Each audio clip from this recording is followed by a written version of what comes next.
Donc, bonjour, bienvenue dans cette nouvelle vidéo. Comme vous pouvez le voir, on a retrouvé la mer, un beau paysage. On est à Aglou, le long de l'océan Atlantique. Donc dans cette vidéo, ça va être un petit peu plus particulier que d'habitude. Donc c'est une FAQ, donc une foire aux questions. Donc on va répondre à toutes les questions que vous nous avez posées en commentaire sur Facebook, et aussi des questions qu'on a eues sur des forums où on a déjà répondu, mais on va le faire aussi ici pour le faire partager au maximum de personnes. Voilà, allez, je vous laisse avec la suite des questions. Bonjour, moi c'est Amaury. Et moi c'est Bernadine, alias Didine. On est une famille qui voyage en camping-car à travers le monde depuis 2016. Nous sommes tous les deux atteints d'une maladie génétique. Didine est en fauteuil roulant, mais cela ne nous empêche pas de réaliser nos rêves d'évasion. Cela fait maintenant un mois que dans nos vidéos, nous vous partageons notre quotidien au Maroc. Ce n'est encore que le début, car nous avons encore au moins 4 mois à vous faire partager au jour le jour nos difficultés au quotidien, nos galères, mais aussi nos joies, nos rencontres. Vous permettre à travers nos yeux de découvrir de nouvelles cultures pour essayer de vous donner l'envie de voyager et de vous décider à sauter le pas. Pensez à vous abonner pour ne rien manquer de nos aventures.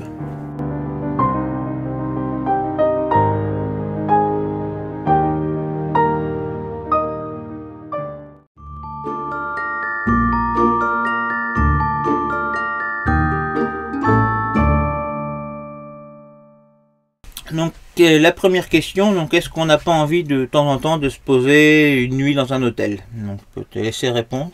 Eh bien, en fait, non, parce que ça nous fait emmener plein de choses. Il faut l'anti-apnée, il faut emmener le concentrateur à oxygène, le chargeur du fauteuil, nos affaires, tout. Enfin, c'est plus compliqué, en fait, c'est pas plus reposant. Non. Donc, voilà. Donc, on préfère rester dans le camping-car où on a nos habitudes et où on est bien. On a tout le confort dans le camping-car. Voilà. Voilà.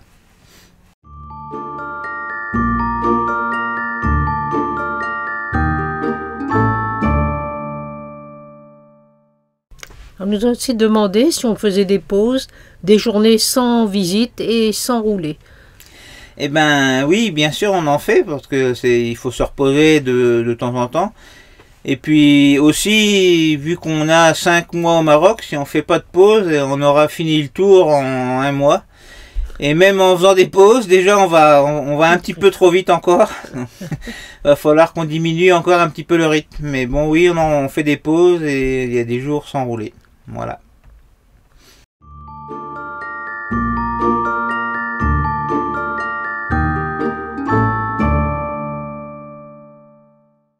Donc maintenant on nous a demandé de parler de notre budget. Donc celle qui s'en occupe c'est Didine. Elle va vous en parler. Oui, donc j'ai fait un petit fichier Excel où on met nos dépenses chaque jour. Donc c'est assez facile de vous répondre à ce niveau-là. En gros, notre budget, c'est surtout le gasoil et les campings au Maroc. Bon, ailleurs, dans des autres pays, on ne fait que du sauvage, donc il n'y a pas le poste camping. Là, au niveau du camping, ça nous revient en moyenne, sur un mois, ça nous est revenu à 7 € à peu près par jour, avec l'électricité comprise. Et puis le gasoil, ça dépend comment on roule. Donc là, globalement, tout ce qu'on a dépensé, y compris les petits restos et tout ça, qui sont vraiment pas chers, du style 12 € pour deux pour un repas complet, on a dépensé 1 200 € dans le mois. Donc c'est tout à fait raisonnable.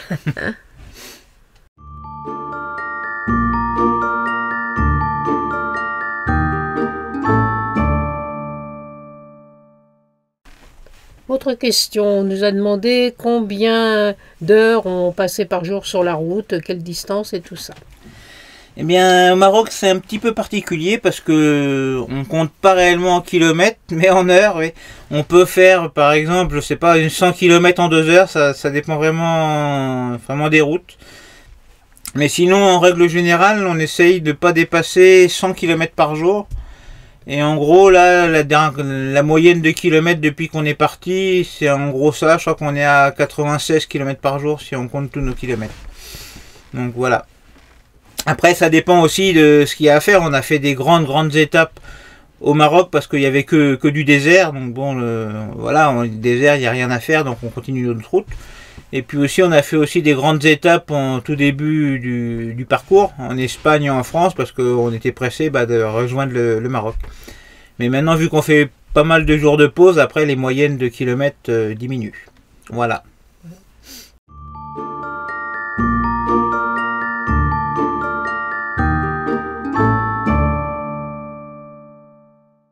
Vous avez aussi envie de savoir quel matériel on utilise pour nos vidéos.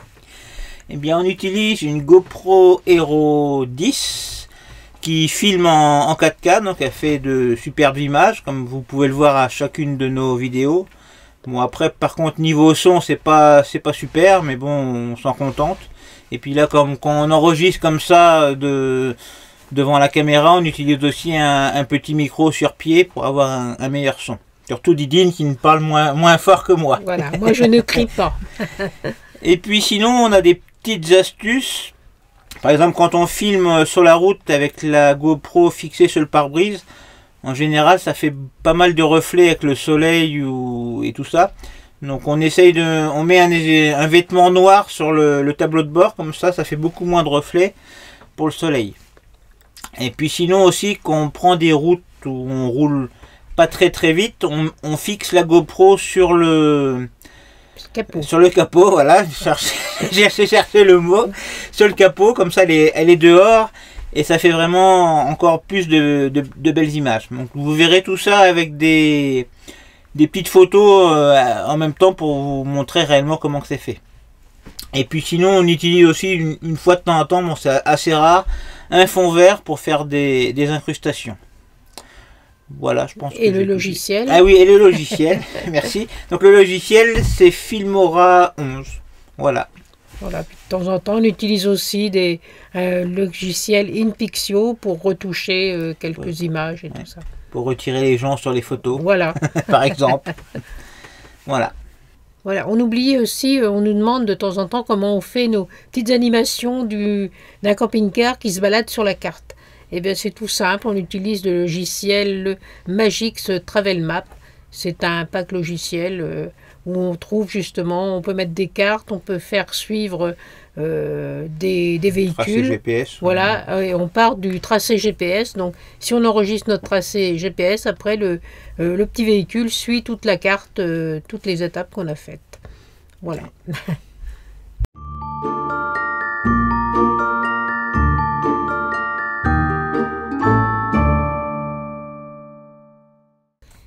Une autre question qui revient souvent, c'est comment nous connectons-nous sur Internet au Maroc? Alors, les forfaits français ne fonctionnent pas au Maroc, ou alors vous allez avoir des notes faramineuses. Ah, ou sinon, oui, il y a des petits forfaits, comme moi chez Orange, j'ai payé, enfin, on peut payer 30 € pour avoir un tout petit forfait, quoi, en plus. Oui. Mais c'est pas hors forfait, mais c'est en supplément. Mais c'est pas vraiment valable. Ouais. Donc le mieux, c'est d'acheter une carte SIM marocaine. Nous, on achète Maroc Télécom qui fonctionne vraiment partout, même dans le désert. En fait, cette année, on l'a acheté en même temps que notre billet de ferry en Espagne, à l'agence Guterres. Et ça nous faisait comme ça, quand on arrive, on a déjà la SIM qui fonctionne. Donc après, bon, on achète des recharges, alors soit des cartes à gratter, soit sur Internet. Et là, on est quand même des gros consommateurs parce que les vidéos en 4K, c'est énorme. La dernière, par exemple, sur la maison berbère, faisait 9 gigas. Ouais. Donc 9 gigas, ça fait 9 €. Parce qu'en gros, c'est 1 giga, c'est 10 €.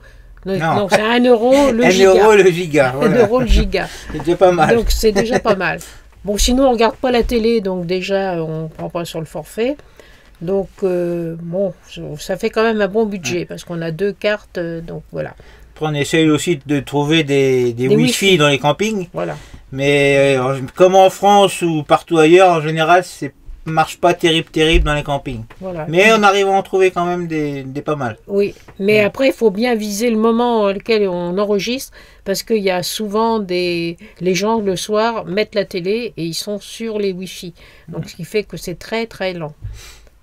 Voilà. Donc voilà, notre façon de procéder.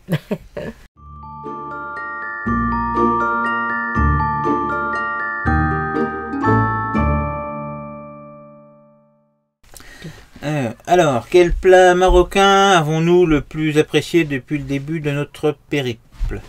Donc moi, c'est un tagine de kefta. Donc le kefta, en gros, c'est des boulettes de bœuf.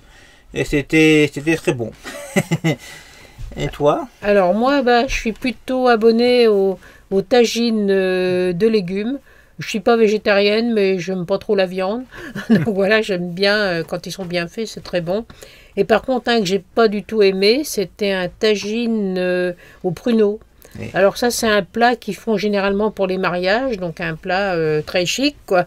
Et ben moi, j'ai pas aimé du tout. D'abord, c'était hyper sucré, et pour le diabète, c'est pas terrible déjà.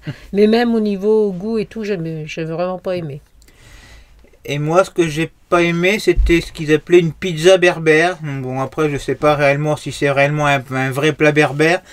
C'était comme une pizza avec des goûts marocains, sauf que la pâte était très dure et très épicée en plus, donc on n'a pas trop aimé. Voilà. Et voilà, vous êtes arrivés à la fin de cette foire aux questions, donc j'espère qu'on a bien répondu à toutes les questions que vous nous avez posées.